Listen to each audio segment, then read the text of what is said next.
ಧರ್ಮಸ್ಥಳ ಗ್ರಾಮದಲ್ಲಿ ಶವ ಹೂತಿಟ್ಟಂತಹ ಪ್ರಕರಣ ಇವತ್ತು ಬಹುತೇಕ ಶವವನ್ನು ಹೊರತೆಗೆಯುವಂತಹ ಕೆಲಸವನ್ನ ಸರಿಸುಮಾರು 2 ಗಂಟೆಗಳಿಂದಲೂ ಕೂಡ ಮಾಡ್ತಾ ಇದ್ದಾರೆ.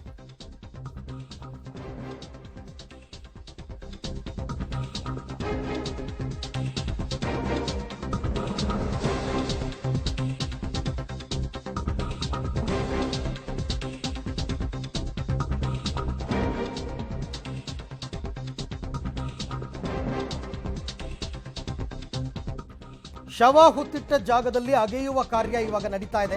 ನೇತ್ರಾವತಿ ನದಿ ತಟ್ಟದಲ್ಲಿ ನಡೀತಾ ಇರತಕ್ಕಂಥ ಕಾರ್ಯ. ದೂರುದಾರ ತೋರಿಸಿದ್ರಲ್ಲ ನಿನ್ನೆ 13 ಪ್ಲೇಸ್ಗಳು, ಅದರಲ್ಲಿ ಮೊದಲನೇ ಜಾಗ ಅಲ್ಲಿ ಅವರು ಅಗೆಯುವ ಕೆಲಸವನ್ನು ಮಾಡ್ತಾ ಇದ್ದಾರೆ. ಕಳೆದ 2 ಗಂಟೆ 3 ಗಂಟೆಯಿಂದನೂ ನಡೀತಾ ಇದೆ. 12 ಜನ ಸಿಬ್ಬಂದಿ, ಮಳೆ ಬರ್ತಾ ಇದೆ ಮಧ್ಯದಲ್ಲಿ, ಆದರೂ ಕೂಡ ಕೆಲಸ ನಡೀತಾ ಇದೆ. ಎಲ್ಲರ ಸಮಕ್ಷಮದಲ್ಲೇ ಕೆಲಸ ನಡೀತಾ ಇದ್ರು. ಇಲ್ಲಿ ತನಕ ಮೊದಲ ಜಾಗದಲ್ಲಿ, ಅಂದರೆ ಆ ದೂರುದಾರ ತೋರಿಸಿದ ಮೊದಲ ಜಾಗದಲ್ಲಿ ಯಾವುದೇ ಕಳೇಬರ, ಅಸ್ಥಿಪಂಜರ ಅಥವಾ ಅದರ ಕುರುಹುಗಳು ಏನೂ ಪತ್ತೆ ಆಗಿಲ್ಲ ಇಲ್ಲಿ ತನಕ. ಅಂದರೆ ಆ ದೂರುದಾರ ಧರ್ಮಸ್ಥಳ ಬಿಟ್ಟೆ ಹೆಚ್ಚು ಕಡಿಮೆ 11 ವರ್ಷ ಆಗೋಗಿದೆ. 11 ವರ್ಷ ಆದಮೇಲೂ ಬಂದು ಆತ ಒಂದಷ್ಟು ಜಾಗ ತೋರಿಸಿರೋದು. ಅದರಲ್ಲಿ ಮೊದಲ ಜಾಗ, ಅಲ್ಲೇನೋ ತೋರಿಸಿದ ಜಾಗದಲ್ಲಿ 6 ಅಡಿ ಆಳ 6 ಅಡಿ ಅಗಲಕ್ಕೆ ತೋಡಿದಾರಂತೆ ಗುಂಡಿ. ಬಟ್ ಏನೂ ಸಿಕ್ಕಿಲ್ಲ. ಆ್ಯಂಡ್ ಈ ಪ್ರಾಬಬಿಲಿಟೀಸ್ ಗೊತ್ತಿರುತ್ತೆ ಪೊಲೀಸರಿಗೆ. ಕೆಲವು ಕಡೆ ಸಿಗಬಹುದು, ಕೆಲವು ಕಡೆ ಸಿಗದೇ ಇರಬಹುದು, ಏನು ಬೇಕಾದರೂ ಆಗ್ಬೋದು. ಬಟ್ ಮೊದಲ ಜಾಗದಲ್ಲಂತೂ ಇಲ್ಲಿ ತನಕ ಏನೂ ಸಿಕ್ಕಿಲ್ಲ ಅನ್ನೋ ಮಾಹಿತಿ. ಹೆಚ್ಚು ಕಡಿಮೆ ನಾನು ಬೆಳಗ್ಗೆನೇ ಹೇಳ್ತಾ ಇದ್ದೆ, ಒಂದೊಂದು ಗುಂಡಿ ಅಗೆಯಕ್ಕೂ ಕೂಡ 3-4 ಗಂಟೆಗಳು ಬೇಕಾಗುತ್ತೆ. ತಮಾಷೆ ಆಟ ಅಲ್ಲ. ಆಮೇಲೆ ನಿಮಗೆ ಶವ ಹೂತಾಗ 6 ಅಡಿ ಬೈ 3 ಅಡಿ ಅಂತಾರಲ್ಲ, ಹಾಗೆ ಎಕ್ಸಾಕ್ಟಾಗಿ 6 ಅಡಿ ಬೈ 3 ಅಡಿ ನಿಮಗೆ ಹೆಂಗೆ ಗೊತ್ತಾಗುತ್ತೆ? ಎಷ್ಟೋ ವರ್ಷಗಳ ಹಿಂದೆ ಹೂತಾಕಿರೋದು ಗೊತ್ತಾಗಲ್ಲ. ಸುತ್ತಮುತ್ತ ಎಲ್ಲ ಆಗಿಬೇಕು, ಎಕ್ಸಾಕ್ಟ್ ಲೊಕೇಶನ್ ಗೊತ್ತಿರಲ್ವಲ್ಲ. ಹಾಗಾಗಿ ಇಟ್ ಟೇಕ್ಸ್ ಟೈಮ್. ಬಟ್ ಅಲ್ಲಿ ಎಲ್ಲರ ಸಮಕ್ಷಮದಲ್ಲಿ ತಾಲೂಕು ದಂಡಾಧಿಕಾರಿಗಳು, AC ಎಲ್ಲರ ಮುಂದೆ ಈ ವರ್ಕ್ ನಡೀತಾ ಇದೆ. ಈಗ ರೈಟ್ ನಾವು ಹೇಗಿದೆ ಪರಿಸ್ಥಿತಿಯನ್ನು ತಿಳ್ಕೊಳ್ಳೋಣ. ನನ್ನ ಕೊಲೀಗ ಸುಖಪಾಲ್ ನನ್ನ ಜೊತೆ ಇವಾಗ ನೇರ ಸಂಪರ್ಕಕ್ಕೆ ಸಿಗ್ತಾ ಇದ್ದಾರೆ. ಸುಖಪಾಲ್, ಕಳೆದ 2-3 ಗಂಟೆಯಿಂದ ಈ ಮಣ್ಣು ಅಗೆಯುವ ಕೆಲಸ ಈಗೇನಾಯಿತು? ಏನಾದರೂ ಕುರುಹುಗಳು ಸಿಗ್ತಾ? ಏನಿದೆ ಅಪ್ಡೇಟ್ಸ್?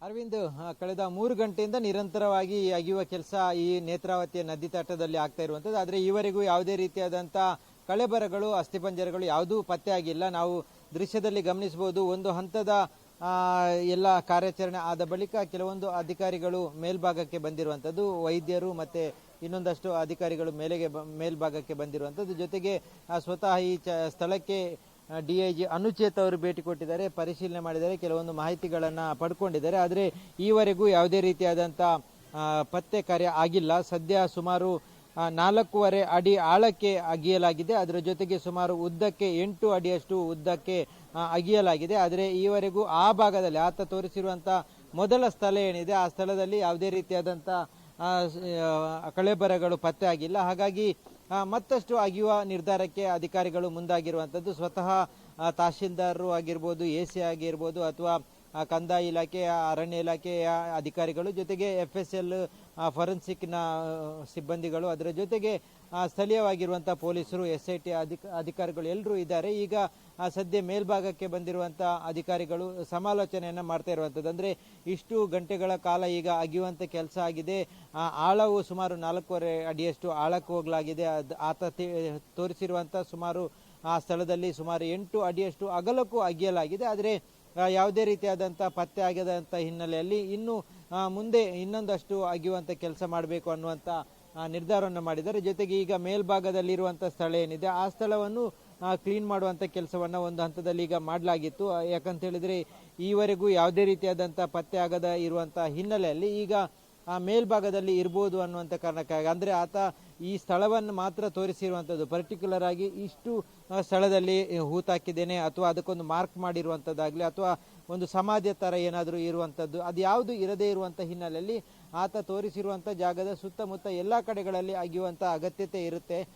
ಹಾಗಾಗಿ ಅಗಲಕ್ಕೆ ಸುಮಾರು 8 ಅಡಿಯಷ್ಟು ಅಗಲಕ್ಕೆ ಅಗೆದಿರುವಂಥದ್ದು. ಮಾಮೂಲಿಯಾಗಿ ಒಂದು ವ್ಯಕ್ತಿಯನ್ನು ಅಗೆಯುವಂಥ ಸಂದರ್ಭದಲ್ಲಿ ಸುಮಾರು 6 ಅಡಿ ಅಗಲಕ್ಕೆ ಉದ್ದಕ್ಕೆ ಮಾಡ್ತಾರೆ. ಆದರೆ ಇಲ್ಲಿ ಸುಮಾರು 8 ಅಡಿಯಷ್ಟು ಅಗಲಕ್ಕೆ ಹೋಗಿರುವಂಥದ್ದು. ಯಾಕಂತ ಹೇಳಿದ್ರೆ ಆತ ನಿಗದಿತ ಸ್ಥಳವನ್ನು ಹೇಳಲಿಲ್ಲ. ಆ ಕಾರಣಕ್ಕಾಗಿ ಅಷ್ಟೊಂದು ಅಗಲದಲ್ಲಿ ಈಗ ಅಗಿಯುವಂಥ ಕೆಲಸ ಆಗಿದೆ. ಡೀಪಲ್ಲೂ ಸಹ ಸುಮಾರು 4.5 ಅಡಿಯಷ್ಟು ಆಳಕ್ಕೆ ಹೋಗಿರುವಂಥ ಕಾರಣಕ್ಕಾಗಿ ಈವರೆಗೂ ಯಾವುದೇ ರೀತಿಯಾದಂಥ ಕಳೆಬರಗಳು ಪತ್ತೆ ಆಗದಂಥ ಹಿನ್ನೆಲೆಯಲ್ಲಿ ಮತ್ತಷ್ಟು ಆಳಕ್ಕೆ ಹೋಗಿ ಅಗಿಯುವಂಥ ಕೆಲಸವನ್ನ ಮುಂದುವರಿಸಿರುವಂಥದ್ದು. ರೈಟ್, ಹಾಗೆ ಸಂಪರ್ಕದಲ್ಲಿರಿ ಸುಪ್ಪಾಲ್, ನಿಮ್ಮ ಜೊತೆ ನಾನು ಮತ್ತೆ ಮಾತನಾಡ್ತೀನಿ. ಅದು ತುಂಬ ಕಷ್ಟ ಸಾಧ್ಯವಾದ ಕೆಲಸ, ಎಕ್ಸಾಕ್ಟ್ ಆಗಿ ಏನು ಗೊತ್ತಿರಲ್ವಲ್ಲ. ನೋಡಿ, ಈಗ ಧರ್ಮಸ್ಥಳ ನೇತ್ರಾವತಿ ತಟದಲ್ಲಿ ಶವಗಳ ಉತ್ಖನನ ಮುಂದುವರೆದಿದೆ. ಅನಾಮಿಕ ಗುರುತಿಸಿದ ಮೊದಲ ಸ್ಥಳದಲ್ಲಿ ಇನ್ನೂ ಸಿಕ್ಕಿಲ್ಲ ಕಳೇಬರ. ಗುರುತು ಮಾಡಿದ ಸ್ಥಳದ ಪಕ್ಕವೂ ಸಮಾಧಿ ಅಗಿಯುವ ಕಾರ್ಯ ಮಾಡ್ತಾ ಇದ್ದಾರೆ. ಹಾಗಾಗಿ ಅಂದರೆ ಅಕ್ಕಪಕ್ಕ 8 ಅಡಿ ಅಂತ ಹೇಳ್ತಾ ಇದ್ದಾರೆ. 8 ಅಡಿ ಸುತ್ತಮುತ್ತ ಎಲ್ಲ ತೆಗಿತಾ ಇದ್ದಾರೆ. ಒಂದು ಸಣ್ಣ ಕುರುಹು ಕೂಡ ಸಿಕ್ಕಿಲ್ಲ. ಸಿಕ್ಕಿದ್ರೆ ಈ ಪ್ರಕರಣಕ್ಕೊಂದು ಮೇಜರ್ ಟ್ವಿಸ್ಟ್ ಅಂತ ಅನ್ಕೋಬಹುದು. ಬಟ್ ಅಲ್ಲಿ ಸ್ಥಳೀಯರು ಹೇಳೋದು ಬೇರೆ. ಅಯ್ಯೋ, ಪಂಚಾಯತಿಯವರೇ ಹೂತಾಕಿದ್ದಾರೆ ಬಿಡಿ, ಎಷ್ಟೋ ಶವಗಳನ್ನ ಲೀಗಲ್ ಆಗೇ ಹೂತಾಕಿದ್ದಾರೆ ಅಂತ ಸ್ಥಳೀಯರು ಮಾತನಾಡ್ತಾರೆ, ಅದು ಬೇರೆ ವಿಚಾರ. ಬಟ್ ಈತ ನಾನೇ ಹೂತಾಕಿದ್ದೀನಿ ಅಂತ ಹೇಳ್ತಾ ಇರೋದ್ರಿಂದ ಆತನ ಮಾತಿಗೆ, ಆತನ ದೂರಿಗೆ ತೂಕ ಬರಬೇಕು ಅಂತಂದರೆ ಈಗ ಅಲ್ಲಿ ಆ ಸ್ಥಳದಲ್ಲಿ ಸಿಕ್ಕಬೇಕು. ಆಮೇಲೆ ನಿಮಗೆ ಸಾಮಾನ್ಯವಾಗಿ ನೆನಪಿಸ್ಕೊಂಡು ಫಸ್ಟ್ ಹೋಗೋದು ಯಾವ ಜಾಗಕ್ಕೆ, ನಿಖರವಾಗಿ ಗೊತ್ತಿರೋ ಜಾಗಕ್ಕೆ ಮೊದಲು ಕರ್ಕೊಂಡು ಹೋಗ್ತಾರೆ. ಗೊಂದಲ ಇರೋದು ಆಮೇಲೆ, ಕನ್ಫ್ಯೂಷನ್ ಇರೋದು ಆಮೇಲೆ. ನಂಗೆ ತುಂಬ ಚೆನ್ನಾಗಿ ಜ್ಞಾಪಕ ಇದೆ ಅಂದಾಗಲೇ ಆ ಜಾಗಕ್ಕೆ ಮೊದಲು ಕರ್ಕೊಂಡು ಹೋಗೋದು. ಆ ಜಾಗನೇ ಮೊದಲು ಗುರುತಿಸಿರೋದು. ಸೊ ಆ ಜಾಗದಲ್ಲಿ ಇನ್ನೂ ಸಿಕ್ಕಿಲ್ಲ. ಸಿಗಬಹುದು, ಸಿಗದಿರಬಹುದು, ಏನು ಬೇಕಾದ್ರೂ ಆಗ್ಬೋದು. ಈ ಬಗ್ಗೆ ಕೂಡ ಮತ್ತಷ್ಟು ಮಾಹಿತಿ ನನ್ನ ಕೊಲೀಗ್ ಸುಕ್ಪಾಲ್ ಅವರಿಂದ ಪಡ್ಕೊಂಡ. ಸುಕ್ಪಾಲ್, ಈಗ ನೋಡಿ, ನೀವೇ ಹೇಳ್ತಾ ಇದ್ರಿ 8 ಅಡಿ ಅಗಲಕ್ಕೆ ಅಗದಿದ್ದಾರೆ, 4.5 ಅಡಿ ಆಳಕ್ಕೆ ಹೋಗಿದ್ದಾರೆ ಅಂತಂದ್ಬಿಟ್ಟು. ಒಂದು ವೇಳೆ ಇಷ್ಟು ಹುಡುಕಿಯೂ ಸಿಗಲಿಲ್ಲ ಅಂತಂದರೆ ಆಗ ಪೊಲೀಸರ ನಿರ್ಧಾರ ಮುಂದಕ್ಕೆ ಏನಾಗಿರುತ್ತೆ ಅಂತ.